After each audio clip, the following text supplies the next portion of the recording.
Story about a short quarterback, and it's short. See that? Boom. It's over. Makes us feel good too, Yeah. doesn't it?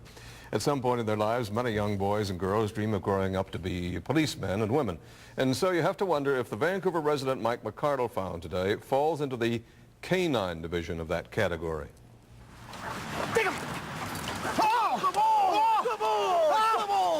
Can you imagine if he didn't have that padding? But he's not a crook, so he does. Good boy! Good boy!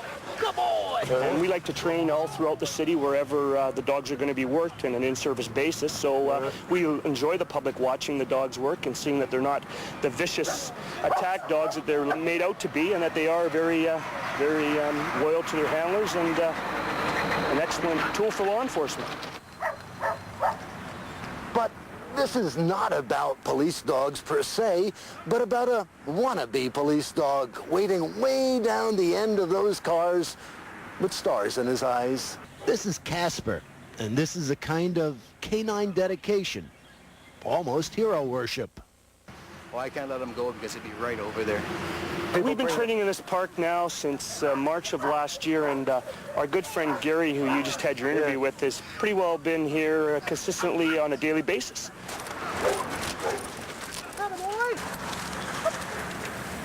It's like going to a puppy obedience school, but with police dog reliability. Now, does Casper want to be a police dog? Well, his master says he doesn't. He's looking for less exciting and more civic-minded obedience. If he's chasing a cat or a squirrel across the street and I say, "Butts, out," well, he stops doing that, and so therefore he's under my control. I just want him to be a canine good citizen. But there is this and this. And you might just suspect that Casper sometimes dreams of being a hero and catching bad guys. And he can always drive a squad car. That's by the right. look The of it. dog drives the Yeah. car. Never mind biting people and chasing criminals. He can drive up there.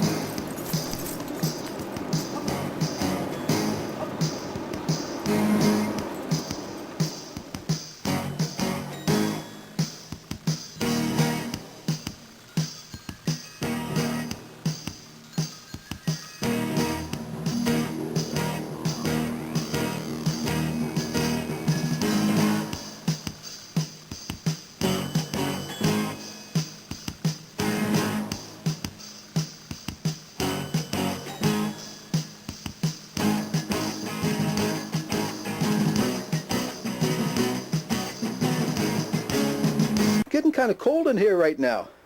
Do you think you can help me out? Go close the door.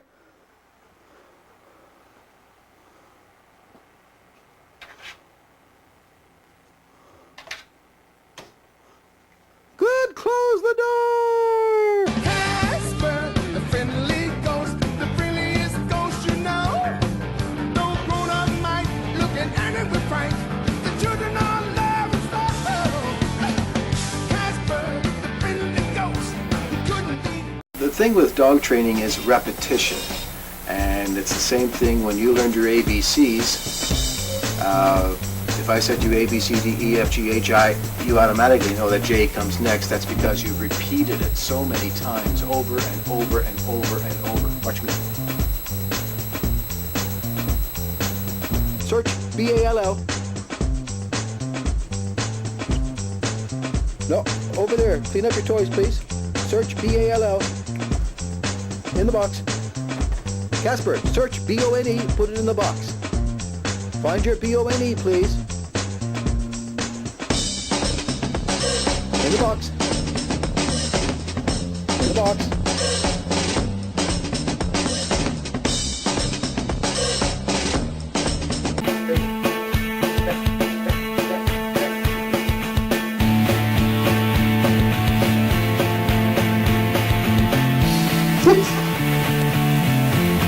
Cut!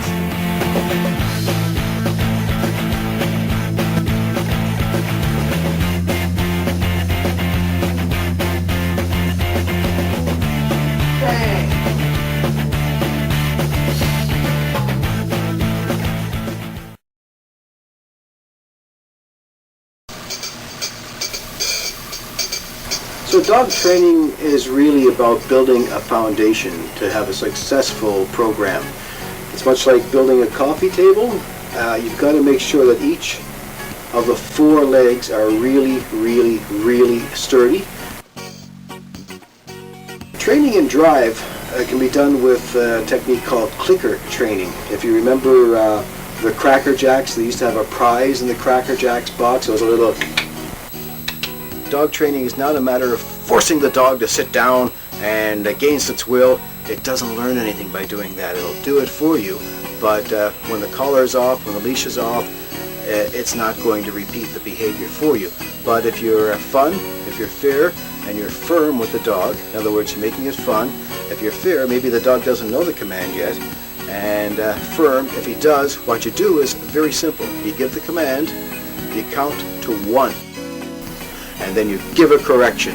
The dog knows that if he doesn't do the behavior right away, he's going to get that unpleasant correction. And eventually he'll do it so willingly that you'll give the command, sits, bang.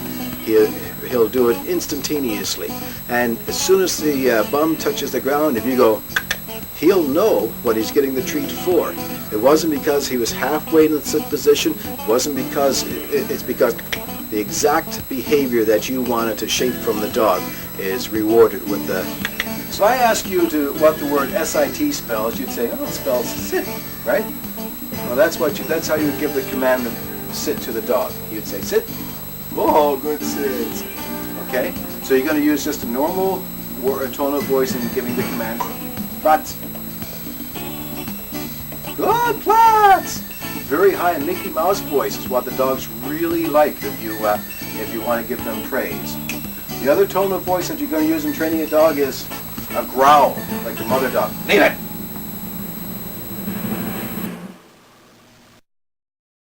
Please don't use the word okay to end the training session, because the word okay comes up all day long in everyday language, and you want to come up with a word which is distinctive for the dog so that he knows he works hard for you, and now the training session's over and it's playtime. When he's in high drive, when his energy's up in the peak optimum performance, you're going to say, break, and it's playtime.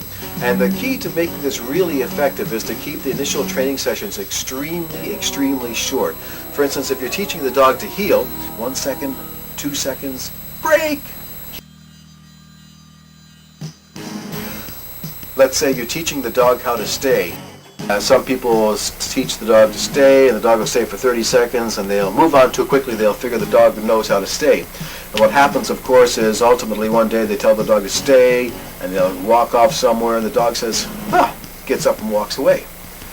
Well, what's happened here is a major setback in the training, because had the dog trainer taken the time to only go one small baby step at a time, and increase the time a little bit at a time that the dog was in the stay, the dog would never have learned that it can get up and have the option of breaking the stay and walking away. Instead, you're building that foundation of the 4 legs on the coffee table so sturdy that the dog just has never learned how to get up and to break that command. Throw the ball, and then the dog knows, hey, I do this for a short period of time and I get to play, and then eventually you can make it a little bit longer and a little bit longer and a little bit longer, where in a period of a couple of months the dog is actually doing it for up to 30 seconds. It might sound like a lot of work, but that is the real key to highly effective, not a dog that's well trained, but a dog that is educated. Take a bow! Good bow! It's really easy to teach your dog how to take a bow. All you have to do is watch them in the morning. When your puppy wakes up, they stretch. And when they stretch, they lean right down. And when they're right down in that perfect bow position, yes, yes. What you do is you go and give them a treat and say, good bow. Then the next morning, when you see them about to take a bow, what you do is you say, take a bow. And when they're down in that perfect position, you go, and give them a treat. And next thing you'll be able to have them do it on command.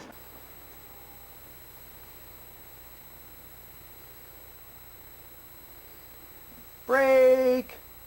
Now the dog is learning how to balance a Milk-Bone cookie on his nose by use of the break command. And now that he's done it well, I give him a cookie. The key here in teaching this trick is you don't give him the cookie was balanced on his nose. That's good. Eat up your cookie, buddy. You earned it. You give him a cookie from over here.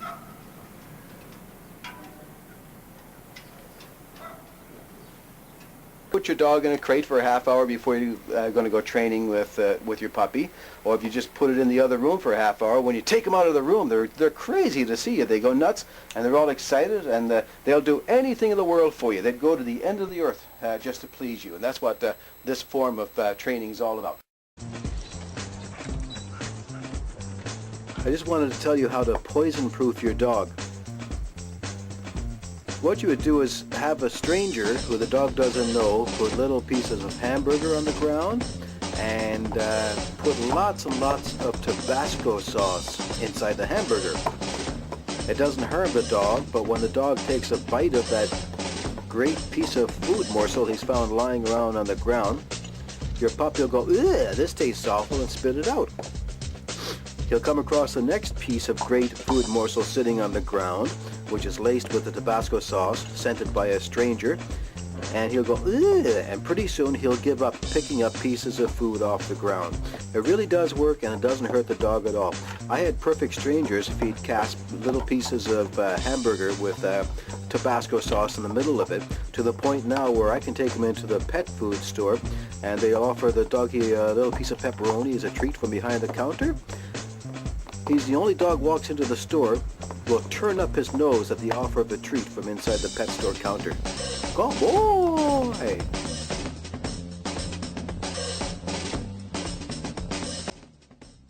Start having behavioral problems with your puppy. A dog that doesn't come when called, a dog that starts jumping up on people, won't listen, a dog that growls or barks at you. One of the surefire cures is to have the dog do a long downstay. Each night while you're watching television, have the dog lie down at your feet, and it stays there until you say it's okay to get up and move. Now with a younger dog, you'll have to practice it, 5 or 10 minutes at a time, and gradually you can build up to your dominance of a long, 1/2 hour long downstay. It works real wonders. Another solution is to, when you feed the dog, make sure that the dog looks at you first and asks permission to eat. That'll establish with him who is the dominant person in the pack relationship. The third way to do this is to have your dog never go through an opening, a doorway or a long hallway ahead of you. Only a top dog gets to do that kind of behavior. So what you want to do is put the dog on a sit-stay and you go through the opening first. Casper, walkies! Yes! Good boy! Walkies! Put on your collar. Go through. Yes! Good boy! Sit. That's a good boy. I'm going to go through the door first. Casa, my hands are kind of full. Can you help me, please? Close the door. Yes, good boy.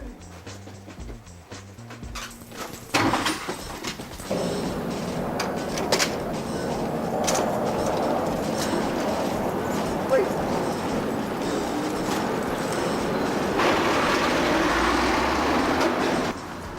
Gross.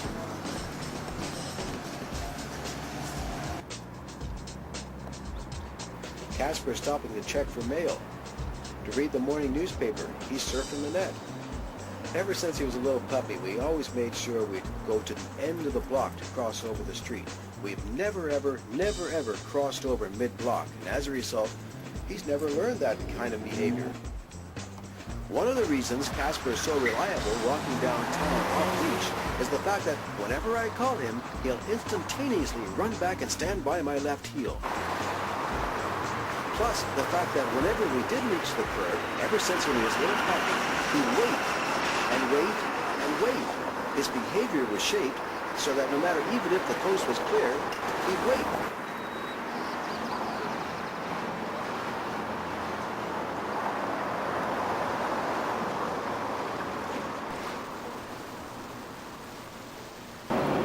One of the nice things about having a well-behaved dog is he won't jump out of the car whenever the door opens without first asking.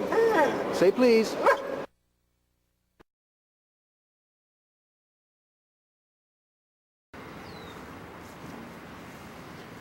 I've trained Casper how to read minds. Watch, I'll prove it. I'm going to go back and stand beside him and then think really hard. Casper, stay! Casper, stay!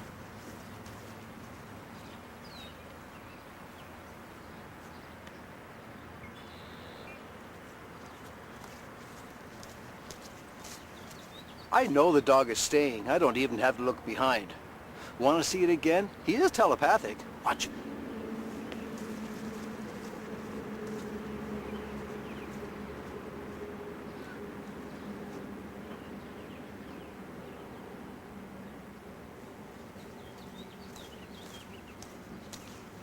Amazing, huh? Now watch, between me and you, I want him to heel this time. Watch what happens.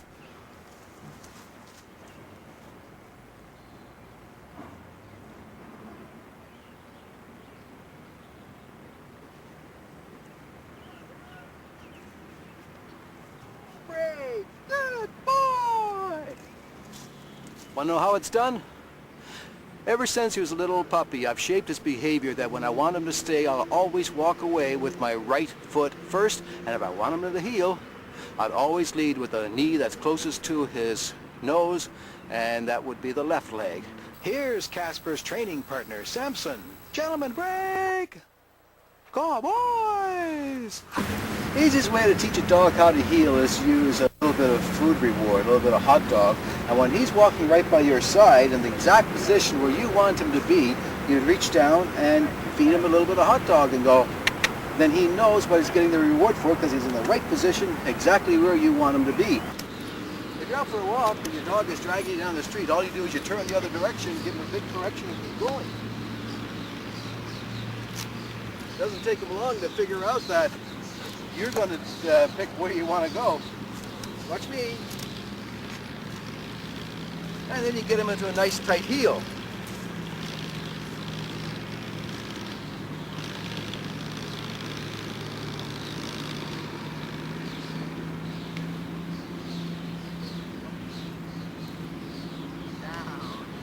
So you don't want to keep the dog on a tight heel for a 30-minute walk. It just doesn't happen. He can do it for 30 seconds at a time when you really need his attention.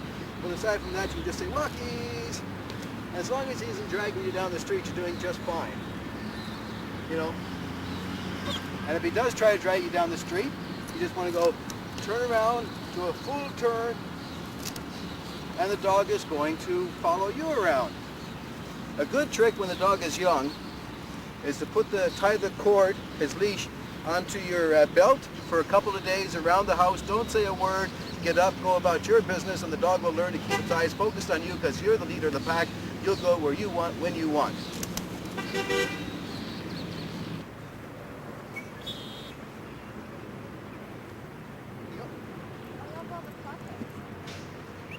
Sit. Samson's having trouble. His bum swings out when he sits. We can fix that by working him alongside of a fence so he can't move out when he sits. Watch me. Heel. Break. Yes, good boy. What a good boy. Yes. What a guy. What a good boy.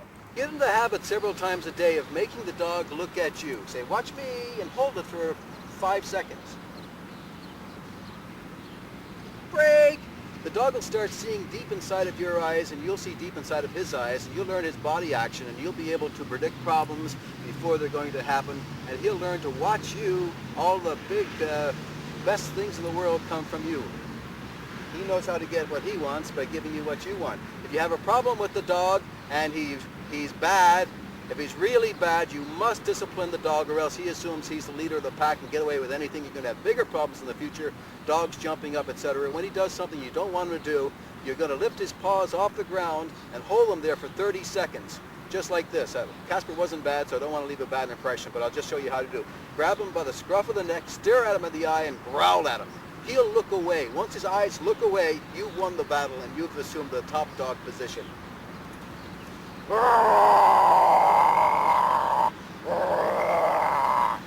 He gave up. He looked away. If he's really bad, If he's in a dog fight, if he's being really bad, you're going to do an alpha rollover. You're going to flip the dog over, hold him down for a full 30 seconds, and growl at him. Don't let him up until he stops resisting.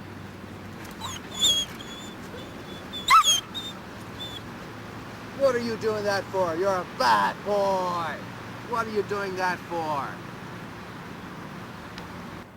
Good boy. Drop. There's how we do it. Yes, you got a hot dog for watching me. Oh, yes, good boy. Push.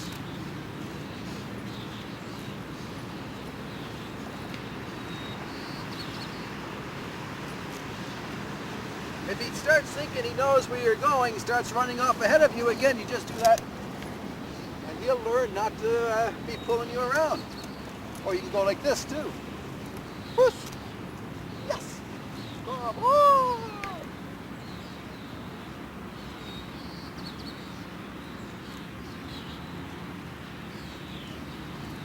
Casper's training partner, Samson, is doing his bit. He's on a long downstay no matter what goes on. Watch me. Another big trick in teaching a dog to heel is to make it excited. You act like a little 6-year-old kid and wag your arms and be animated, and he'll be animated too. Act in. Push. See, he was looking at me, so I gave him the hot dog.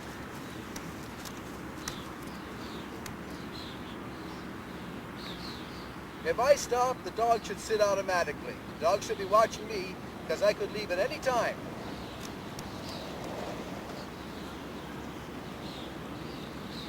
Push.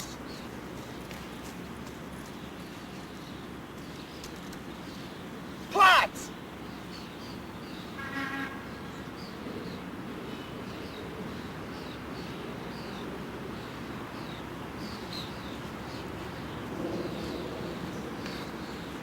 I don't use the stay word with Casper. Of course, he's in German anyways, and it would be bleib, but what I use is just the word sit or the word down. They're equivalent in German. Sitzen or Platz means lie down. And I don't give another command. The word Platz means it's got a built-in stay into it until I give another command on what to do in motion next. So I told him, Platz, he's running along. He lies down until I tell him, break! Good boy. Samson heard me too. Casper! Break! And I'm the big toy. Everything comes from me. I'm the big toy. Yahoo! Platz! He was just starting to run off to play with Samson, and I put him on a downstay, and he gave up his thoughts of what he wanted to go play because I told him to lie down and stay. That's a good boy. Got a puppy that's always jumping up on people, won't do what it's told, generally goes crazy. The problem here is that the dog thinks that it runs the household. It thinks that it's in charge. The dog wants to drive the truck.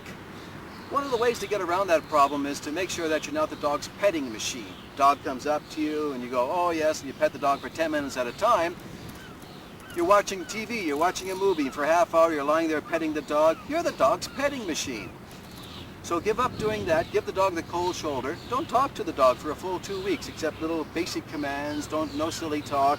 Grab the dog twice a day, look into its eyes, stare at it, break! And then the dog will learn that you're in charge. Another thing that you can do is when you're having supper, make sure that you feed the dog last. You have your dinner, and then in the wolf pack, the alpha dogs always eat first. That'll go a long ways too. So the dog doesn't think you're mad, you're not petting him all of a sudden, you're not talking to him all of a sudden. Make up a silly little song, get a commercial, a jingle off the radio, and throw the dog's name in there. Little big guy is the best big guy in the world. Yeah, be silly, do it 2 or 3 times a day, and the dog knows that, hey, my owner's not mad at me, but if I do what he wants, things will get better. And the best tip of all for a dog that's utterly rambunctious is just lots of exercise. As much as you can, get the dog out, let it play. Exercise is the real key. A tired dog is a happy dog. Right, Casper? Break! Good boy! Woo! That's it. Good boy. There we go.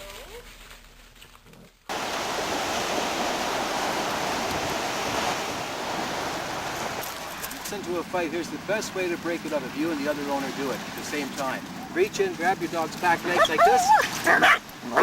They can't fight anymore. The best thing of all is they can't turn around and bite you, as they tend to do sometimes to try to get away, see? And he can't go anywhere. And I can say, POTS! End of the dog fight if both owners reach like a wheelbarrow and walk away. Great.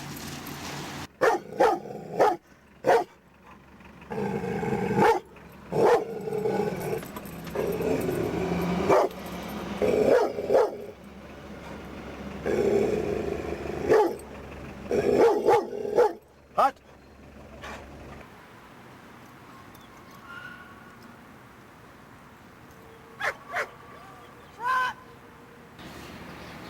We're not trying to train these dogs to attack and to be vicious. We're trying to do the exact opposite. It's just like a light switch, being able to turn on that behavior, and then we have the responsibility for training them, for shaping their behavior, being able to turn off that light switch and have them call off and drop down when we tell them that the game is over.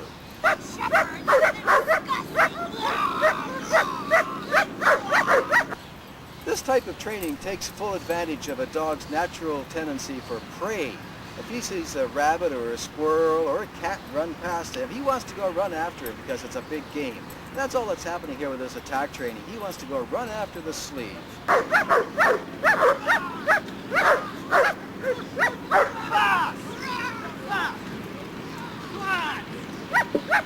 And that's the game. It's a game. Oh. There's a great idea to make your life easier. Get a key ring and slip it in through the handle of your leash. And then you have a little handle. It makes it easy to hang the leash up when you get home. And when you're out for your walk, you can just reach behind, snap it behind your back. Teaching the dog to come to you when you call him is one of the most important commands there is in dog training, and it's very easy to teach. All you have to do is do it the right way 1,000,000 times. If you want a dog to come when you call you, what you want to do is never, ever, ever, never, ever call the dog to you to reprimand the dog. If the dog is bad, go and get him and give him heck. Every time you call the dog, you have to sound like you're going to call the dog to go to a party. Every time. It's got to be fun. If you're going to drop a piano on the dog's head, the next time he won't come back. You got big problems. If you start having problems, get a 50-foot clothesline, tie it on the dog, let him go run around to the park, call him, come, and then give a big correction, and he'll start realizing that, hey, 50 feet away, my owner can correct me, so I better make that owner do what I want. I want a treat. I'm going to come in there. And here's how it works. I have a little hot dog in my pocket. Puss. Sit. I didn't have to say stay. I left with my right foot. He knew. I'm going to crouch down to make it more inviting for him. Casper, come! Good boy! Good boy! Once a week, you can start cutting a foot off of the 50-foot line, so that eventually what you're going to end up with is just this little foot-long cap handle. You put that on him. The dog still thinks he's got 50 feet of clothesline behind him. Here's a really important tip. When you call the dog to you, Casper, come! Like you call him to go to a party. When he gets in, don't just give him the hot dog. What you want to do is reach down, hold on to his collar, and then give him the treat. In actual fact, give him the treat for him letting you hold the collar, and then you'll never have a problem with the dog stealing the treat and running away to play again. And once you condition him, shape his behavior, that you're going to grab that collar every time, Casper, come, go through. I think it's a big game. Casper, come, go through. If I had a ball, I would go, Casper, come, go through, throw the ball, and he'd get the treat of the ball. Casper, break. Casper, give me a hug. Good hug. Give me a hug. Good boy. If you continue to have problems, change the word that you use. Casper, come. I used to say here. He grew deaf to it. I changed the word, I put his name in front of it, I made it sound like I'm calling him to go to a party. Casper, come! And the best trick of all for teaching your dog to come to you when you call him, keep his attention on you, you're going to put food in your mouth. When he comes, you spit food out for him. How to get your owner to do whatever you want. Watch, Casper, come. Casper, watch. Woo! Any dog will come to that party. Hey, come here, I want to talk to you. Come here, I want to talk to you. Stop or I'll send my dog. Stop or I'll send my dog. Tigger.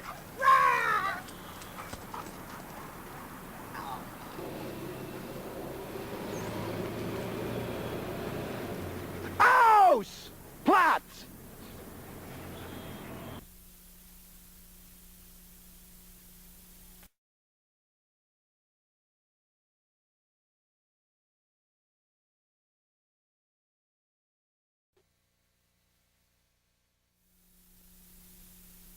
Oh, flush the toilet.